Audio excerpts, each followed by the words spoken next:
नमस्कार, कान्तिपुर समाचारमा स्वागत छ। सुरु गरौँ अहिलेका मुख्य समाचारबाट। कोरोना भाइरसको संक्रमण आज पनि नयाँ उचाइमा। एकै दिन 1539 संक्रमित थपिए। काठमाडौँ उपत्यकाका मात्रै 737। भारत पाकिस्तान तिक्तताले सार्कको बेहाल। कोरोनासँग लड्न घोषणा भएको साझाको सञ्चालनमै आएन। औपचारिक संयन्त्र सक्रिय बनाउन नेपालको जोड। व्यवस्थापन कौशलबाट सरकारी संस्थानमै कुलमानले कमाए वावाई। अस्पतालहरूमा भने व्यवस्थापकको बेवास्ताले भेन्टिलेटर मर्मतका लागि स्वयंसेवीको भर। अस्वस्थताका कारण सिन्जो आबेले पद त्यागेपछि जापानमा योसिहिदे सुगा बने नयाँ प्रधानमन्त्री। खसखदो अर्थतन्त्रलाई उकास्ने चुनौती। र महामारीका कारण क्रिकेट एकाडेमीहरू आर्थिक समस्या झेल्दै खेलाडी उत्पादन ठप्प।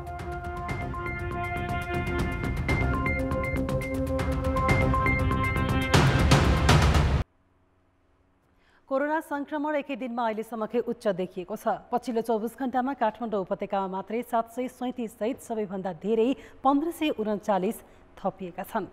10,494 नमुना परीक्षण गर्दा 1539 जनामा पोजिटिभ देखिएको हो।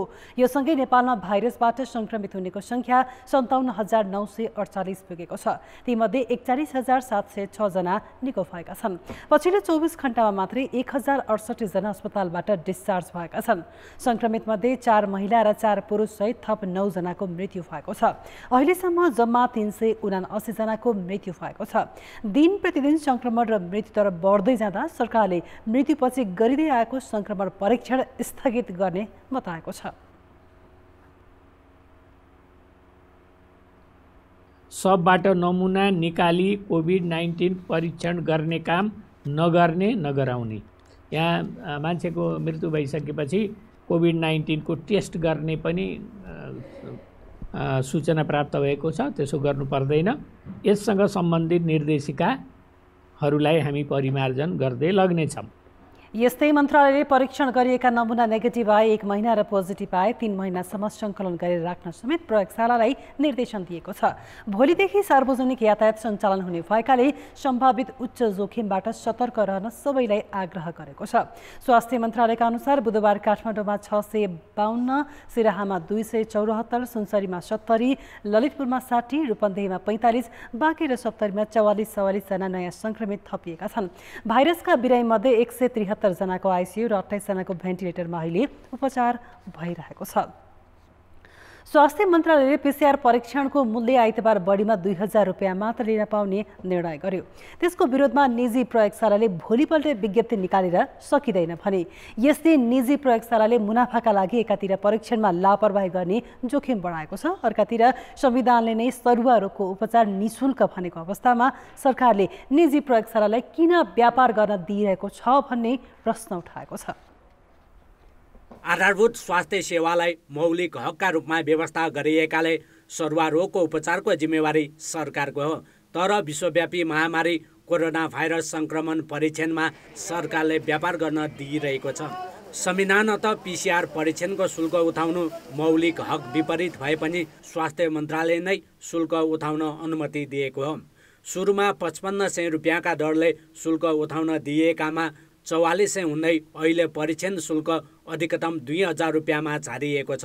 यसअघि 5500 र 4400 रुपियाँ उठाउँदै आएका निजी प्रयोगशालाले नयाँ शुल्कमा परीक्षण गर्न नसक्ने धम्की दिइसकेका छन्।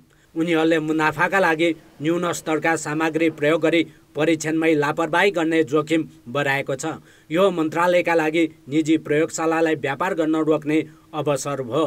तर निःशुल्क परीक्षणका लागि स्रोत साधनले नधान्ने देखाएर मन्त्रालय व्यापार खोज्ने पक्षमा छैन। हामीले हाम्रो अवस्थाले भ्याउन सक्नेसम्म चाहिँ निःशुल्क गर्दै जानुपर्छ भन्ने हिसाबले निःशुल्क परीक्षणलाई हामीले अहिलेसम्म गरिआएको अवस्था हो।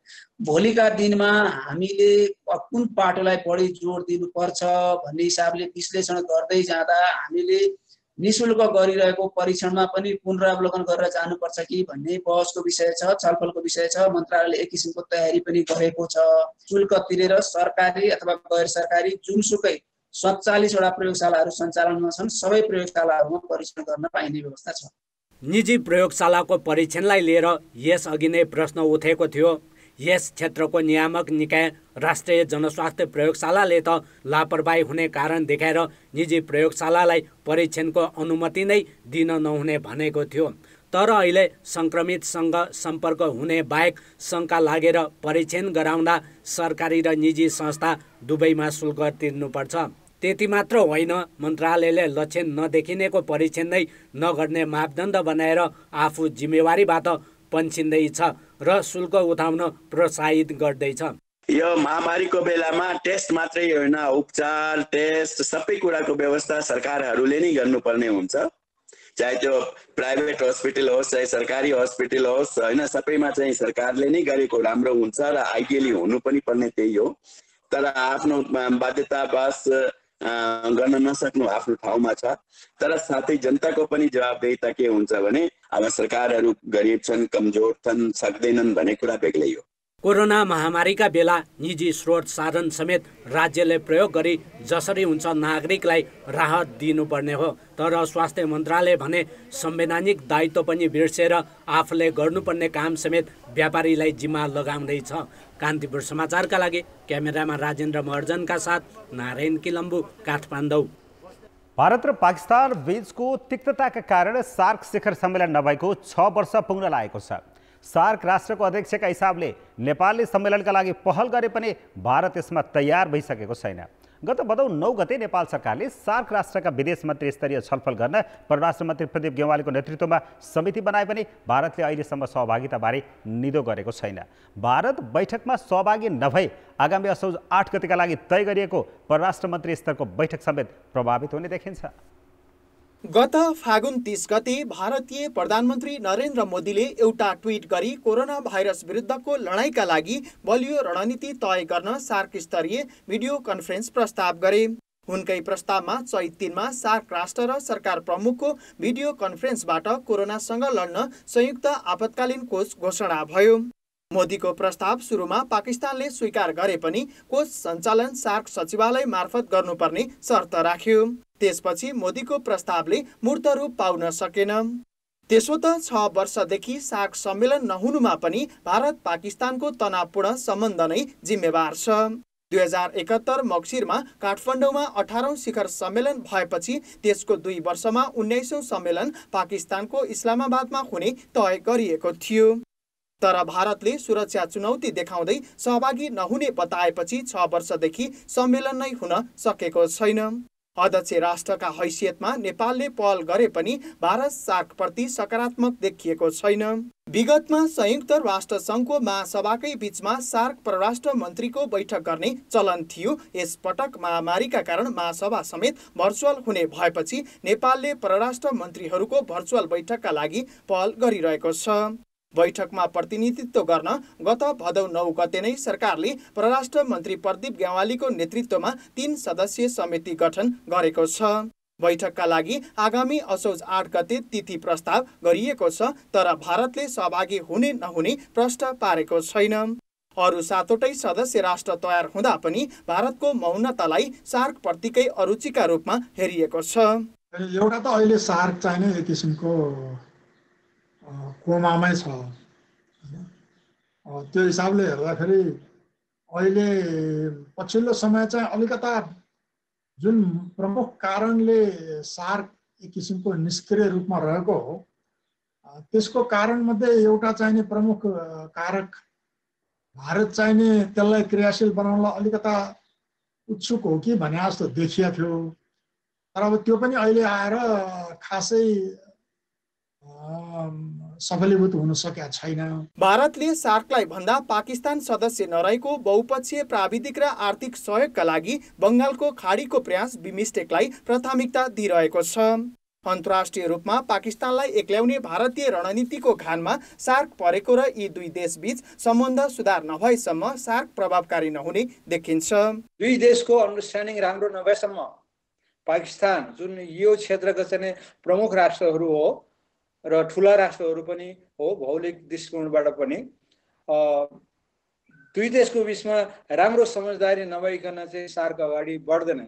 त्यो चाहिँ निश्चितै छ। किनभनेदेखि हरेक सार्कको चार्टर अनुसार हरेक राष्ट्रको करिब करिब भिटो पावर छ। के करिब करिब होइन, भिटो पावर नै छ। एउटाले हुन्न भन्यो भनेदेखि सातवै राष्ट्रले चाहिँ शिखर सम्मेलन गर्न तयार भए पनि एउटाले सहभागी हुन्न भन्यो भने हुन सक्दैन चार्टर अनुसार। 3.5 दशकको इतिहास रहेको यस क्षेत्रीय मञ्चलाई निष्क्रिय बन्न नदिने प्रयास स्वरूप नै बुधबार सार्कका अर्थमन्त्रीहरूको भर्चुअल बैठक गरिएको छ र नेपालले यस मञ्चका औपचारिक संयन्त्र सक्रिय बनाउन जोड दिएको छ। तर शिखर सम्मेलन मन्त्री परिषद बैठक नबसी हुँदैन। त्यसैले भारत र पाकिस्तानको समान स्तरको प्रतिबद्धता नभएसम्म सार्कले जीवन्तता पाउने देखिँदैन। कान्तिपुर समाचारका लागि बाबुराम तिमिल सिन्हा, काठमाडौँ। सत्तारूढ दल नेकपाको कार्यकारी अध्यक्षको जिम्मेवारी पाएपछि पुष्पकमल दाहालले पहिलोपटक सचिवालय बैठक बोलाएका छन्। अध्यक्ष दाहालले शुक्रबार बिहान 11 बजेका लागि कोटेश्वर पेरिस डाँडामा पार्टी सचिवालयको बैठक बोलाएका हुन्। बैठकमा स्थायी समितिले पारित गरेका एजेन्डा लगायत पछिल्लो राजनीतिक घटनाबारे छलफल गर्ने तयारी छ। पार्टी एकता भएपछि पूर्व माओवादी समूहको कार्यालयमा बैठक बस्न लागेको यो पहिलो पटक हो। यसअघि पार्टीका अधिकांश बैठक प्रधानमन्त्रीको सरकारी निवास बालुवाटारमा बस्दै आएका थिए।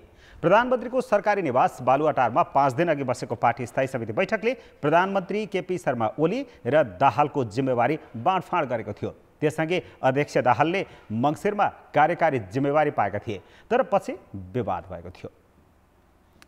सत्तारूढ दल नेकपाका अध्यक्षद्वयको शक्ति सङ्घर्ष र भागभण्डाको दाउपेचकै कारण सरकारबाट बाहिरिन बाध्य पूर्व अर्थमन्त्री युवराज खतिवडालाई प्रधानमन्त्री केपी शर्मा ओलीले विशेष आर्थिक सल्लाहकार बनाएका छन्।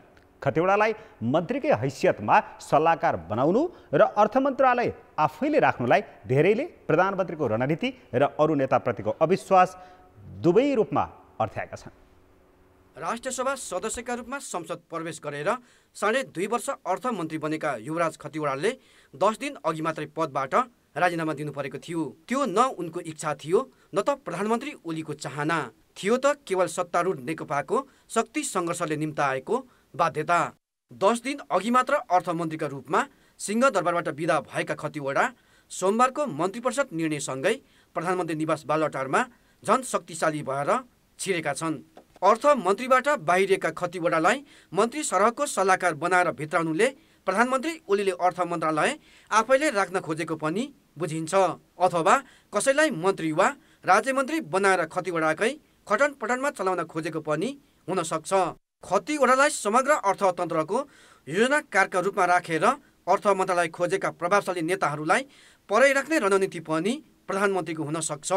तर निवर्तमान मन्त्रीलाई नै प्रधानमन्त्रीले सल्लाहकार बनाएर भित्राएपछि ओली निकटकै नेताहरूले अचम्म मानेका छन्। हुन त खतिवडालाई नै पुनः राष्ट्रिय सभामा मनोनयन गरी अर्थ मन्त्रालयमै निरन्तरता दिन प्रधानमन्त्रीले अन्तिमसम्म पनि प्रयास गरेकै थिए, तर त्यसमा पार्टी नेतृत्व र उपाध्यक्ष वामदेव गौतमको अडान बाधक बनेको थियो। त्यसमा सफल नभएपछि प्रधानमन्त्रीले आर्थिक पाटोमा अरूलाई विश्वास गर्दिन भन्ने सन्देश फेरि दिएका छन्।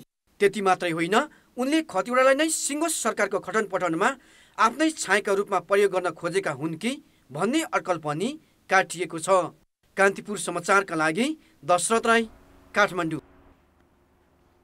अब बाँकी समाचार। कोरोना महामारीलाई देखाउँदै महाधिवेशनको नयाँ कार्यतालिका बनाउने प्रमुख एजेन्डासहित आगामी असोज पहिलो साता काङ्ग्रेस केन्द्रीय समिति बैठक तय भएको छ। तर सरकार सबै क्षेत्रलाई खुल्ला गर्ने भएपछि महाधिवेशन सार्न महामारीको बहाना कति उपयोगी बल्ला त? पार्टी समायोजनको काम अघि बढ्न नसकेको, कोरोनाका कारण धेरै ठाउँमा बन्द रहेको भन्दै फागुन 7 का लागि तय भएको महाधिवेशनको पुरै कार्यतालिका फेर्ने प्रस्ताव ल्याउने तयारीमा नेतृत्व पंक्ति छ। तर सरकारले सबै क्षेत्र खोल्ने निर्णय गरेपछि कसरी कार्यतालिका फेर्ने भन्ने दोधारमा काङ्ग्रेसको नेतृत्व देखिन्छ। खास गरी सबै क्षेत्र खुला गरिएका बेला महाधिवेशनको नयाँ कार्यतालिका ल्याउन विपक्षी खेमाले आरोप लगाए झैं महाधिवेशन नै नगर्न खोजेको अब्जस लाग्ने डर पार्टीको संस्थापन पक्षलाई छ। संविधान अन्तर्गतको त हामीसँग समय बाँकी रहन्छ, तर विधान अन्तर्गतको हामीसँग समय बाँकी रहँदैन। त्यसैले उपयुक्त समयमा भदौ र फागुनको बीचभित्र महाधिवेशन सम्पन्न गर्ने गरीको पुनः तालिकाकरण गर्नुपर्ने आवश्यकता छ। हामी त्यही अनुसार गर्छौं। त्यसैले यो बाध्यता हो, रहर होइन र यो सजिलोपन पनि होइन। बाध्यताले हामी पुनः तालिकीकरण गर्दैछौँ। उता संस्थापन विरोधी खेमाले भने सबै क्षेत्र खुलेपछि अब नयाँ कार्यतालिका ल्याउने भन्दा छिटो काम गरेर भए पनि फागुन 7 मा नै महाधिवेशन गर्नुपर्ने भन्दै दबाब दिइरहेको छ। महाधिवेशन निश्चित मितिमै गरौँ, फागुन 7, 8, 9, 10 जुन केन्द्रीय कार्य समितिले भनेको छ, पदाधिकारीले प्रस्तावित गरेको मिति हो भनिसकेपछि त्यही अनुरूपलाई हामीले बरु युद्ध स्तरमै काम एउटा निश्चित तय गरिसकेपछि अगाडि बढ्न सकिन्छ। अगाडि बढेर त्यो निश्चित मितिमै हामी गर्न सक्छौँ भन्ने मलाई लाग्छ। काङ्ग्रेसले महाधिवेशनको मिति तय गरेको 5 महिनाभन्दा बढी भए पनि अहिलेसम्म पार्टी समायोजनको कामदेखि महाधिवेशनको न्यूनतम काम क्रियाशील सदस्यता समेत वितरण गरेको छैन, जसका कारण काङ्ग्रेस महाधिवेशन थप अनिश्चित बन्दै गएको हो। कान्तिपुर समाचारका लागि डिपी उपाध्याय, काठमाडौँ। 2072 को भूकम्पले धाजा फाटेको जमिनमा पहिरो जाँदा 2 महिनामै सिन्धुपाल्चोकमा 74 जनाले ज्यान गुमाएका छन् भने 41 जना बेपत्ता छन्। यससँगै भूकम्पले धुजा बनेको सिन्धुपाल्चोकलाई केन्द्रबिन्दु बनाएर आज फेरि 2 पटक भूकम्प गयो। भूकम्प पुनः जमिन हल्लाउँदा पहिरोको जोखिम बढेको छ भने स्थानीय त्रासमा छन्। सिन्धुपाल्चोक जिल्लाले पछिल्लो 7 वर्षदेखि लगातार विपत्ति खेपिरहेको छ। यस वर्ष मात्रै पहिरोबाट ठूलो मानवीय क्षति भयो। भूकम्पले जमिनमा फाटेको धजा पहिरोको प्रमुख कारण रहेको भूगर्भविदले बताउँदै आएका छन्। जोखिम उच्च रहेकै बेला बुधबार सिन्धुपाल्चोकलाई नै केन्द्रबिन्दु बनाएर 2 पटक भूकम्प गएपछि स्थानीयमा त्रास बढेको छ। उठ्ने समयमा नि पहिरो आएको छ, आफ्नो बालबच्चा जोगाउन पाउनु छैन, त्यहाँमाथि भुइँचालो आएको छ, अनि बच्चा च्यापेर हिँड्न पाउनु छैन। सिन्धुपाल्चोकलाई शत्रुले खेदे चाहिँ यो भुइँचालो छ, बाढी छ, पहिरो छ। 2072 को भूकम्पले सिन्धुपाल्चोकको अधिकांश स्थानमा जमिन धजा फाट्नुका साथै भूगोल कमजोर भएको छ। लगातारको वर्षाले पहिरो निम्तिदा स्थानीयलाई ज्यान जोगाउन मुस्किल छ। यसैमा बुधबारको भूकम्पको धक्काले थप त्रास सृजना गरेको छ। टङ्ग आवाज आयो, लाइनमेन गयो, म खुट्टा बाहिर निल्यो, माथिबाट आइहाल्यो, आवाज आयो, मैले देख्नु सुन्नु केही पनि छैन। आवाज मैले अनि मेरो छोरा एउटा, मेरो परिवार एउटा जहान, अनि एउटा नातिनी केटी थियो उठाएर उता त दक्षिणतिर भयो। म इन्द्रावती, सुनकोशी र भोटेकोशी करिडोरवासीको हरेक वर्ष दुःख, पीडा र त्रासमा बित्ने गर्दछ। यो वर्ष जम्बू, खाद्दल, लिदी, मेलम्ची, बरुवा र घुमथाङले पहिरोको क्षति बिहोरिसकेको छ। हरेक सेक्टरमा हामीले चाहिँ एक किसिमको तयारी गरेर जिल्लाहरूको एउटा विपद योजना बनाएर राखेका हुन्छौँ। हामीले त्यो विपद योजना र हामीले समसामयिक रूपमा चाहिँ आवश्यकता अनुसार चाहिँ एउटा निर्देशित गरेर निर्णय गरेर हामी चाहिँ पूर्व तयारीका साथ परिचालन भएको हुने स्थितिमा हामी रहन्छौँ। एकपछि अर्को गरी प्रकोपका घटना भइरहेको सिन्धुपाल्चोकमा पहिरो, बाढी र भूकम्पले तारान्तार सताइरहेको छ। प्राकृतिक प्रकोप जोखिम अध्ययन गरी स्थानीयलाई सुरक्षित स्थानमा स्थानान्तरण नगरिदिँदा पनि मानवीय र भौतिक क्षति थपिँदै गएको छ। कान्तिपुर समाचारका लागि कमला पाखरिन, सिन्धुपाल्चोक। गम्भीर बिरामीलाई सामान्य विधिबाट उपचार सम्भव नहुँदा भेन्टिलेटरको सहारा लिनुपर्छ। भेन्टिलेटरको अभावमा गम्भीर प्रकृतिका बिरामीको ज्यानै जान सक्छ। नेपालमा यसै पनि भेन्टिलेटर कम सङ्ख्यामा छन्। त्यसमाथि भएका पनि कतिपय बिग्रिएका छन्। बिग्रिएकालाई सामान्य मर्मत सम्हार गरे चलाउन सकिने भए पनि सरकारी संयन्त्रको लापरवाहीका कारण तिनलाई मर्मत नगरेको पाइएको छ। महावीर पुन नेतृत्वको राष्ट्रिय आविष्कार केन्द्रले आफ्नै पहलमा राष्ट्रिय ट्रमा सेन्टर, गङ्गालाल, वीर अस्पताल लगायतका वर्षौंदेखि बिग्रेर रहेका करिब 25 वटा भेन्टिलेटर पुनः प्रयोग गर्न मिल्ने गरी मर्मत गरिदिएको छ। केन्द्रका अनुसार यो काम जम्मी 5 देखि 25 हजार रुपियाँसम्मको लागत बराबरको हो। आफ्नो सम्पर्कमा आएका विभिन्न अस्पतालमा 95 वटा बिग्रेका भेन्टिलेटर मध्ये 45 वटा बन्न सक्ने अवस्थामा रहेको केन्द्रले जनाएको छ। तीमध्ये 22 वटा पूर्ण रूपमा काम गर्ने भएका छन् भने अरूको पूर्जा खोजी भइरहेको छ। मेन्टेनेन्स नभएर भेन्टिलेटर बिग्रेको देखिएको छ। जस्तो भित्र चाहिँ धुलोहरू जम्मा हुने, कुनै भेन्टिलेटरको चाहिँ मुसाले अथवा कुनै कारणले तारहरू काट्दिने, त्यस्तो किसिमको चाहिँ देखिएको छ। मेन्टेनेन्स नभएर नै हो। एउटा भेन्टिलेटर खरिद गर्दा 20 देखि 25 लाख रुपियाँ पर्छ। तर अस्पतालहरू सामान्य मर्मतमा चलाउन सकिने भेन्टिलेटरहरू बनाउन चाहँदैनन्। जबकि बिरामीलाई आवश्यक परेमा सजिलैसँग यहाँ खाली छैन भन्दै अन्यत्र लैजान सुझाव दिन्छन्, जसले गर्दा बिरामीले निकै शास्ति खेप्नुपर्छ। सरकारी अस्पतालहरूले भएका उपकरणको सामान्य मर्मत सम्भार पनि नगर्नुको कारण के हो त? डायग्नोस भनौँ न, त्यो एउटा खालको डायग्नोसै हो। रोग पत्ता लागे जस्तै हो। हामीले बिरामीको रोग पत्ता लगाए जस्तै त्यो मेसिनमा के भएको छ भन्ने पत्ता लगाउने जनशक्ति नहुँदा पनि सानो कुरा बिग्रेकोलाई पनि इग्नोर गरेर वर्षौँसम्म थन्काएर राख्ने अनि त्यसलाई चाहिँ ल यो काम लाग्ने हो भनेर डिस्कार्ड गर्ने खालको परिपाटी पनि छ। त्यो चाहिँ हाम्रो सिस्टममा त्यो खालको मेकानिजम नआएर पनि होला। नेपालमा कोरोना भाइरस संक्रमणले दिनदिनै नयाँ उचाइ लिँदैछ। लक्षण सहितका बिरामी बढ्दै जाँदा आइसियु र भेन्टिलेटर आवश्यक पर्नेको चाप पनि थेगिन सक्नु बन्दैछ। अहिले 173 जना आइसियु र 26 जना भेन्टिलेटरमा उपचाररत छन्। आइसियु र भेन्टिलेटर कोरोना बाहेकका अरू बिरामीका लागि पनि आवश्यक पर्छ। सरकारी तथ्याङ्क अनुसार नेपालमा 900 वटा भेन्टिलेटर छन्। तर यी बाहेक अरू कतिवटा बिग्रिएका छन् भन्ने यकिन तथ्याङ्क स्वास्थ्य मन्त्रालयसँग समेत छैन। भेन्टिलेटर जस्तो महत्त्वपूर्ण उपकरणलाई झिनो समस्या देखाएर थन्क्याउने अस्पतालहरू कति गैर जिम्मेवार छन् भन्ने पनि यसबाट स्पष्ट हुन्छ। कान्तिपुर समाचारका लागि कृपाल गौतम, काठमाडौँ। राज्यका हरेक संयन्त्रमा कामै नगर्ने प्रवृत्ति हाबी भएका बेला आफ्नो जिम्मेवारीमा खरो उत्रेर परिणाम देखाउन सकिए आम जनताबाट स्याबासी पाउन सकिन्छ भन्ने उदाहरण देखाएका छन् कुलमान घिसिङले। नेपाल विद्युत प्राधिकरणको 4 वर्ष नेतृत्व सम्हाल्दा घिसिङ लोड सेडिङ अन्त्यका नायक त बने नै 35 अर्बभन्दा बढी घाटामा रहेको प्राधिकरणलाई नाफामा पुर्याइदिएका छन्। यही कारण उनको सर्वत्र वाहवाही भइरहेको छ। बिजुलीको मुखै देख्न नपाएकादेखि दिनमा 18 घण्टासम्म लोड सेडिङको इतिहास खेपेका सबैले सम्झने नाम हो कुलमान घिसिङ।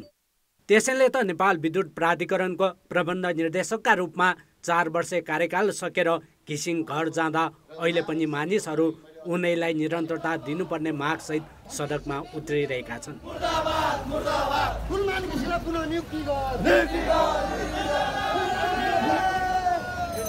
2073 सालको सुक्खायामसम्म काठमाडौँ उपत्यकामा दैनिक 18 घण्टा लोड सेडिङ हुन्थ्यो।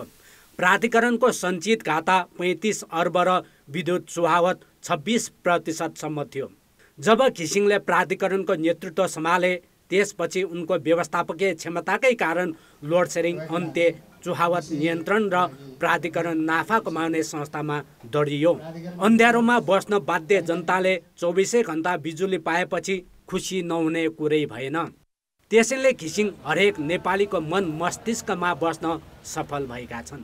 विद्युत आउने साथ तपाईको जीवनशैलीमा पनि धेरै फरक आयो नि त, धेरै सुविधा भएको जस्तो भयो नि त।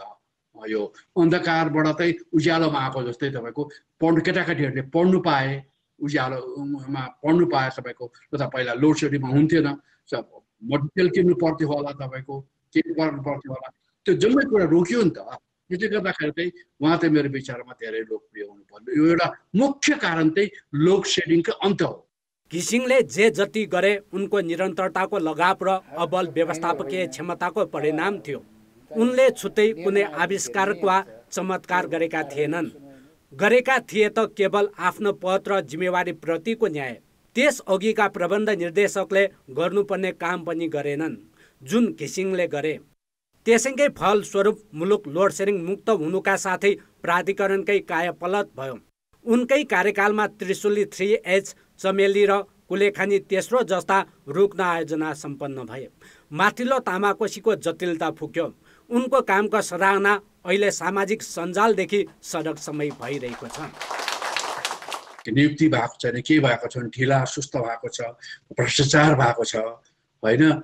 अब यो सब कुरा हामीले सुनिरहेको छौँ। यो सुनिरहेको बखतमा चाहिँ एउटा कुलमान घिसिङको चाहिँ एउटा मधुरो एउटा सङ्गीत जस्तो भएर मानिसहरूले सुनिरहेको छ। कस्तो बाबा, यस्तो सरकारमा पनि यस्तो जहाँ पनि लुट, तपाईँको करप्सन, तपाईँको भ्रष्टाचार यस्तो भएको ठाउँमा पनि कुलमान जस्तो एउटा मानिस आएर चाहिँ उहाँले चाहिँ यति गरेर जानुभयो भन्ने खालको छ।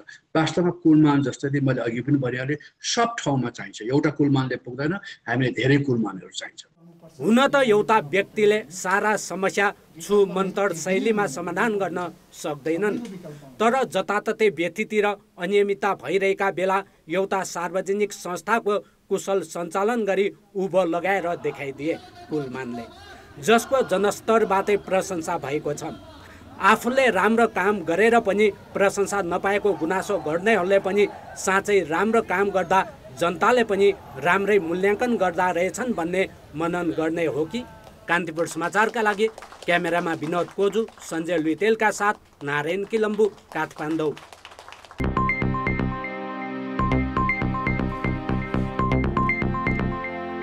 शेयर बजारबाट कमाउन चाहने तर जोखिम मोल्न नचाहने लगानीकर्ताका लागि ल्याइएका सामूहिक लगानी कोष अर्थात् म्युचुअल फन्डमा संस्थागत लगानीकर्ताकै वर्चस्व छ। 15 मध्ये 13वटा फन्डमा 50% भन्दा बढी लगानी संस्थागत लगानीकर्ताको छ। शेयर बजारबाट प्रतिफल लिन चाहने तर जोखिम वहन गर्न नचाहने र कम्पनीको वित्तीय अवस्था विश्लेषण गर्न नसक्ने लगानीकर्तालाई लक्षित गरी म्युचुअल फन्ड सञ्चालनमा ल्याइएको हो। अहिले त्यस्ता 15वटा फन्ड सञ्चालनमा छन्, तर ती फन्डमा सर्वसाधारणको लगानी निकै न्यून छ। म्युचुअल फन्डमा संस्थागत लगानीकर्ताकै वर्चस्व छ। एउटा उदाहरण हेरौँ। सनराइज म्युचुअल फन्डमा व्यक्तिगत लगानीकर्ताको हिस्सा 6% मात्र छ। बाँकी 94% लगानी संस्थागत लगानीकर्ताको हो। सिद्धार्थ इन्भेस्टमेन्ट ग्रोथमा पनि करिब 94% सेयर संस्थागत लगानीकर्तासँग छ। एनएमबी 50, सिटिजन्स म्युचुअल फन्ड 2 र ग्लोबल आइएमई समुन्नत योजनामा पनि व्यक्तिगत लगानीकर्तासँग 20% सेयर छैन। धेरै म्युचुअल फन्ड सेयर बजार घटेका बेला आएको र सर्वसाधारण लगानीकर्ताले रुचि नदेखाएकाले संस्थागत लगानीकर्ता हावी भएको सञ्चालकहरूको भनाइ छ।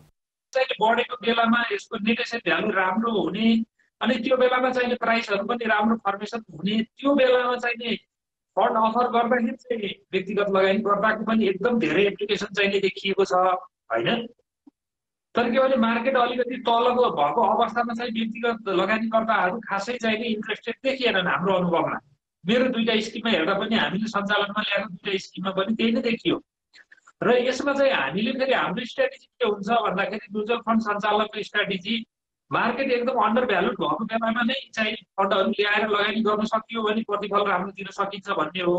त्यसो त 5 देखि 10 वर्षमा परिपक्व हुने गरी सञ्चालनमा ल्याइएका केही म्युचुअल फन्डले 3 वर्षसम्म लाभांश नै दिएका छैनन्। कतिपय फन्डको प्रति एकाइ खुद सम्पत्ति मूल्य 10 रुपियाँ भन्दा माथि हुँदा पनि लगानीकर्ताले दोस्रो बजारमा 10 रुपियाँ भन्दा कम अर्थात् घाटा सहेर बेचिरहेका छन्। फन्ड व्यवस्थापन गरे बापत लिने शुल्क उच्च हुनु पनि सर्वसाधारण लगानीकर्ताको आकर्षण नहुनुको कारण हो।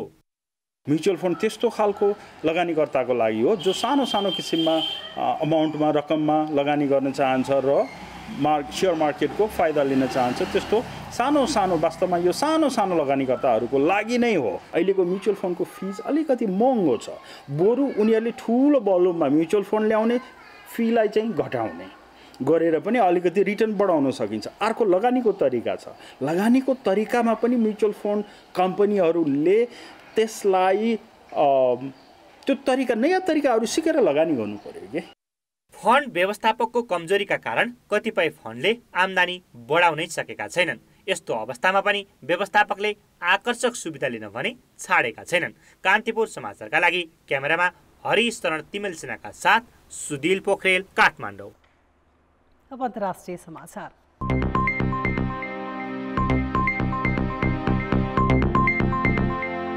जापानको संसदले योसिहिदे सुगालाई नयाँ प्रधानमन्त्री चयन गरेको छ।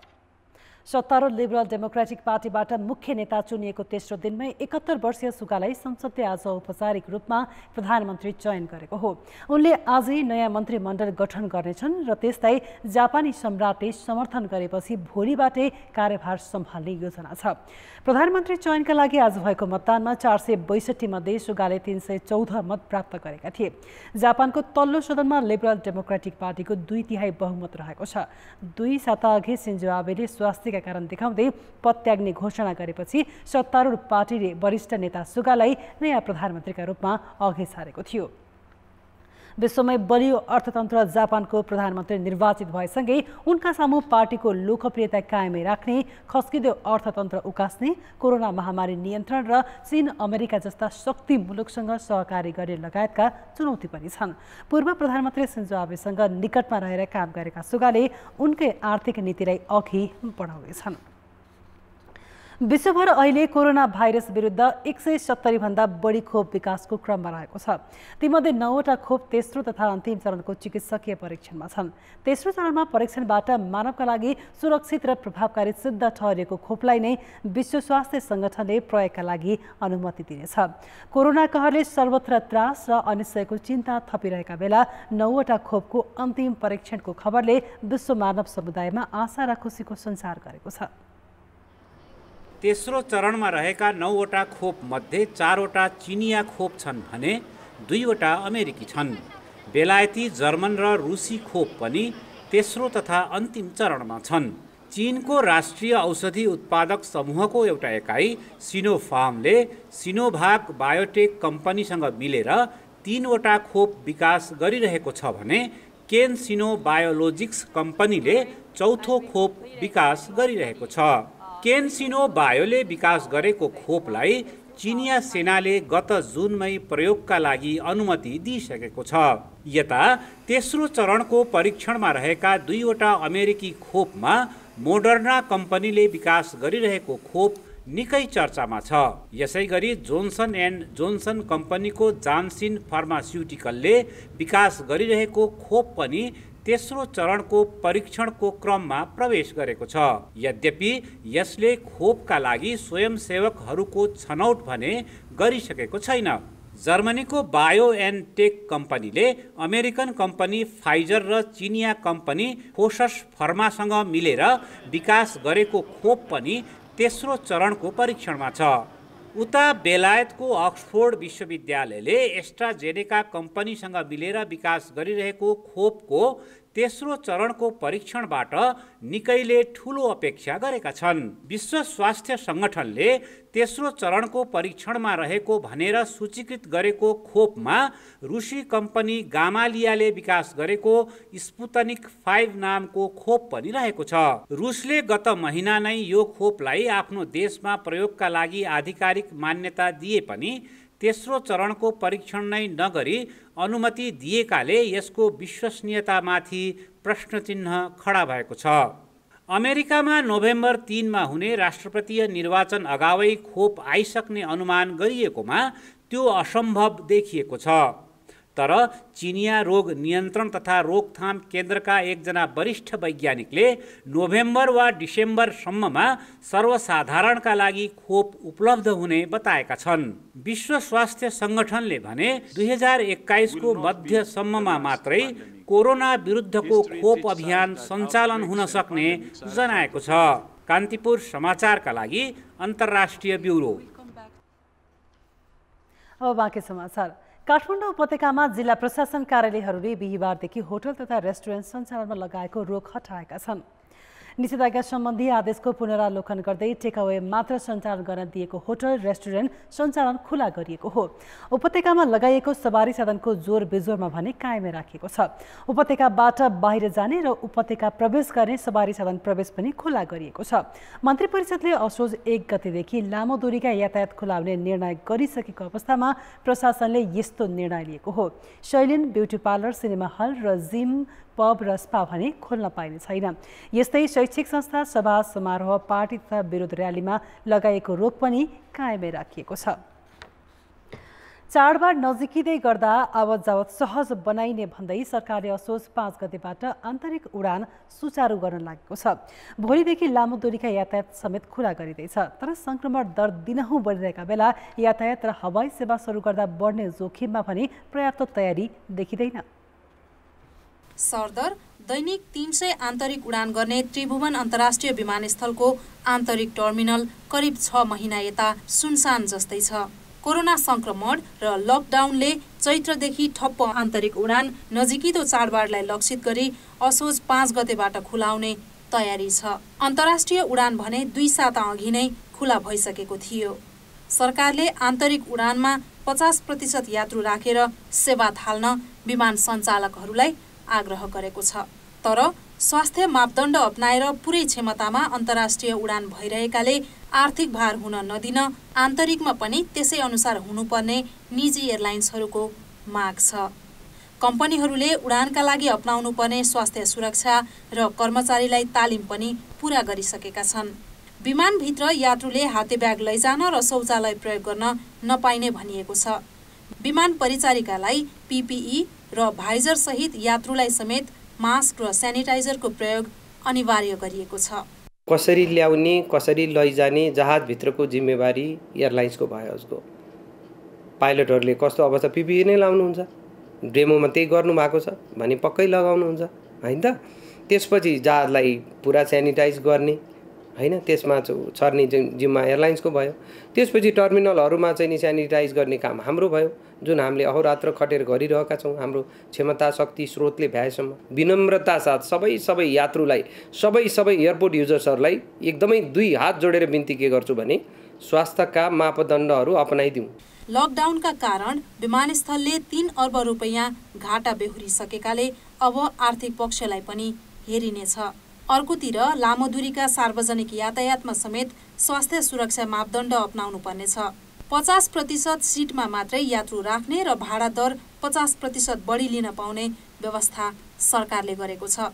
तर चाडबाडका बेला यात्रुको चाप हुने र संक्रमणको जोखिम बढ्ने सम्भावना पनि उत्तिकै छ। 8-10 दिन जति हेर्छौँ अहिलेको यो प्याटर्न के हुन्छ र त्यसपछि चाहिँ पक्कै पनि दशैं र तिहारको लागि तपाईँले भनिहाल्नुभयो, त्यो बेलामा हामीलाई यातायात व्यवस्थापन गर्न चुनौती नै हुन्छ। र अहिले हाम्रो एजुम्सन चाहिँ के छ भन्दाखेरि यदि 50%मा चाहिँ हामीले त्यतिखेर सार्वजनिक सवारी साधन सञ्चालन गर्ने हो भने एक त सार्वजनिक सवारी साधन लामो समयसम्म नचलेको हुनाले धेरै सार्वजनिक बिग्रीको अवस्था पनि हुन सक्छ पहिलो कुरा। दोस्रो कुरा भनेको चाहिँ प्यासेन्जरको फ्लो पनि फेरि चाहिँ पहिलाको जस्तो बढी पनि नहुन सक्छ। अहिले दिनदिनै संक्रमणले नयाँ उचाइ लिइरहेको छ। त्यसमाथि यातायात र हवाई सेवा खुलाउने निर्णयले जोखिमलाई झन बढाउने निश्चित छ। त्यसतर्फ पर्याप्त सरकारी सावधानी देखिन्न। त्यसैले अर्थतन्त्र चलायमान बनाउन र आवतजावत सहज बनाउन जति आवश्यक छ त्यति नै कोरोना भाइरस सर्ने खतराप्रति आम नागरिक समेत सचेत बन्नु आवश्यक छ। कान्तिपुर समाचारका लागि क्यामेरामा विकास जोशी र प्रवीण गेवालीका साथमा शर्मिला खनाल, काठमाडौँ। अब जनमतको अन्तिम परिणाम। जनमतमा हिजो हाम्रो प्रश्न थियो, रोजगारी बढाउने सरकारी कार्यक्रम किन कार्यान्वयन हुन नसकेको होलान्? ए, सरकारी संयन्त्रले कामै नगरेर, बी, महामारीको प्रभाव, र सी, तयारी बिनाका घोषणा। जनमतको अन्तिम परिणाम यस्तो छ, ए, सरकारी संयन्त्रले कामै नगरेरमा 34%, बी, महामारीको प्रभावमा 5% र सी, तयारी बिनाका घोषणामा 63%।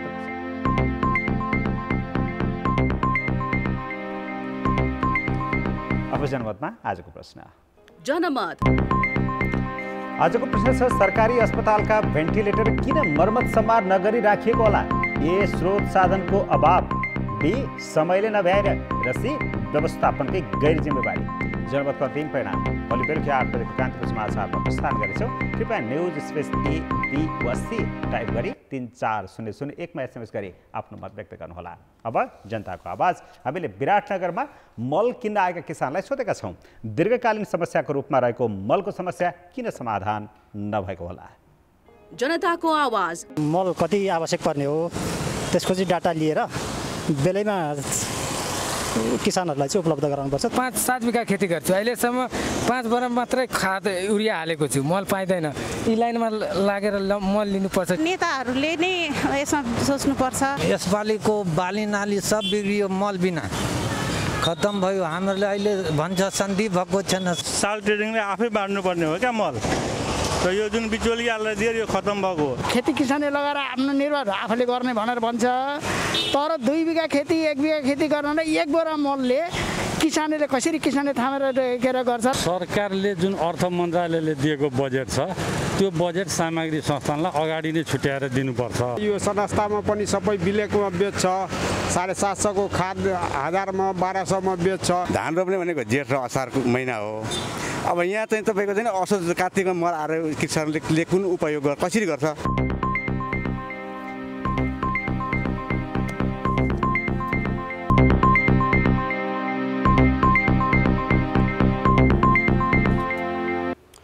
नमस्कार, कान्तिपुर खेलकुद समाचारमा स्वागत छ।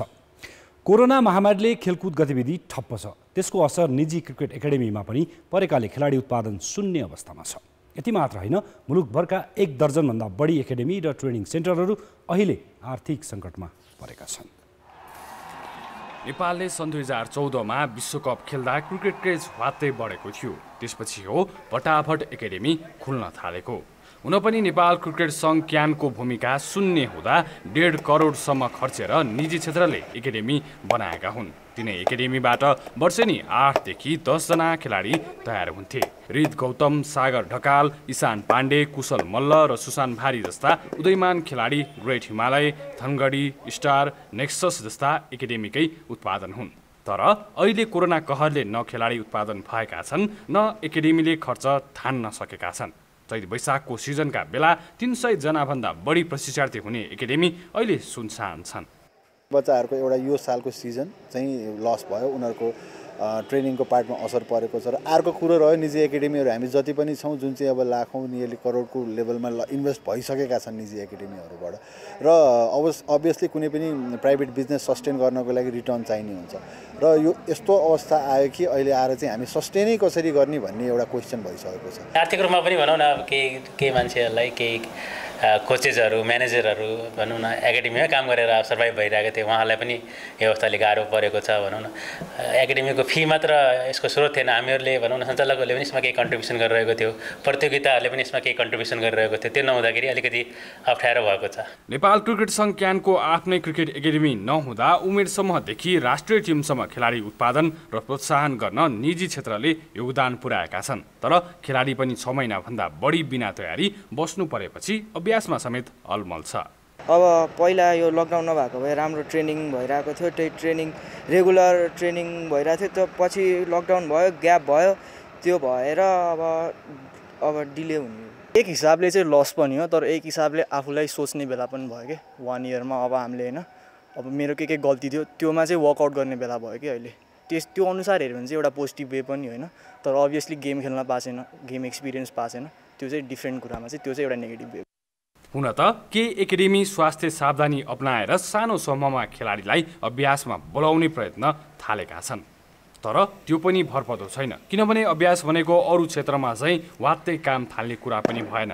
यस्तै एकातिर आर्थिक समस्या र अर्कोतिर आफ्नै एकाडेमी नभएको क्यानलाई नयाँ खेलाडी उत्पादनमा समेत समस्या हुने देखिन्छ।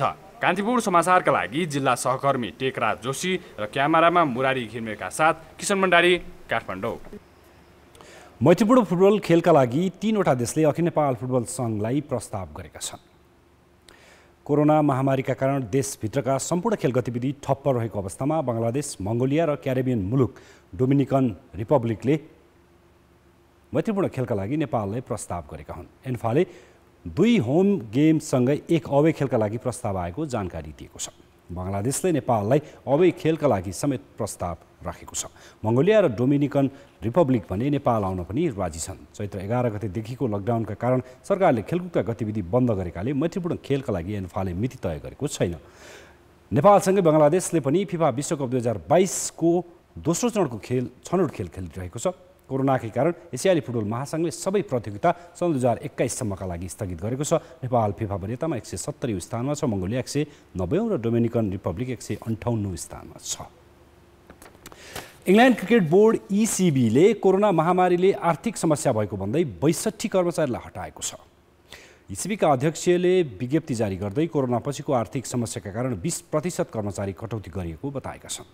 विज्ञप्तिमा बोर्डले अहिलेसम्म 100 मिलियन पाउन्ड नोक्सानी बिहोरेको र महामारी लम्बिए त्यो दोब्बर हुने उल्लेख गरेको छ। स्थिति पुरै बिग्रिएको भन्दै बोर्डले 62 जना कर्मचारीलाई कामबाट हटाएको। कोरोनाले आर्थिक समस्या हुँदा यसअघि पाकिस्तान क्रिकेट बोर्ड र क्रिकेट अस्ट्रेलियाले पनि केही कर्मचारीलाई निकालेको थियो। कान्तिपुर खेलकुद समाचार अहिले यति नै।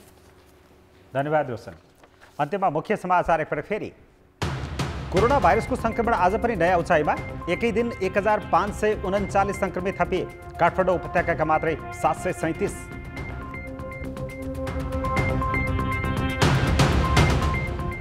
भारत पाकिस्तान तिक्तताले सार्कको बेहाल, कोरोनासँग लड्न घोषणा भएको साझा कोष सञ्चालनमै आएन, औपचारिक संयन्त्र सक्रिय बनाउन नेपालको जोड।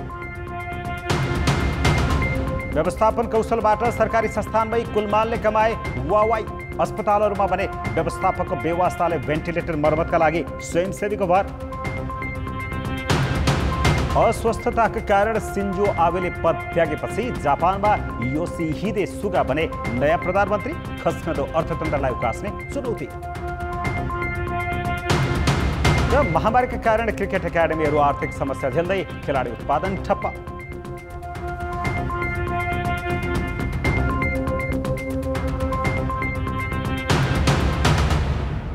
कान्तिपुर समाचार अहिलेलाई सक्यो। अब हाम्रो अर्को समाचार बुलेटिन राति 10:30 बजे अङ्ग्रेजी भाषामा र राति 11 बजे नेपालीमा हुनेछ। कान्तिपुर टेलिभिजन हेर्दै गर्नुहोला। नमस्ते।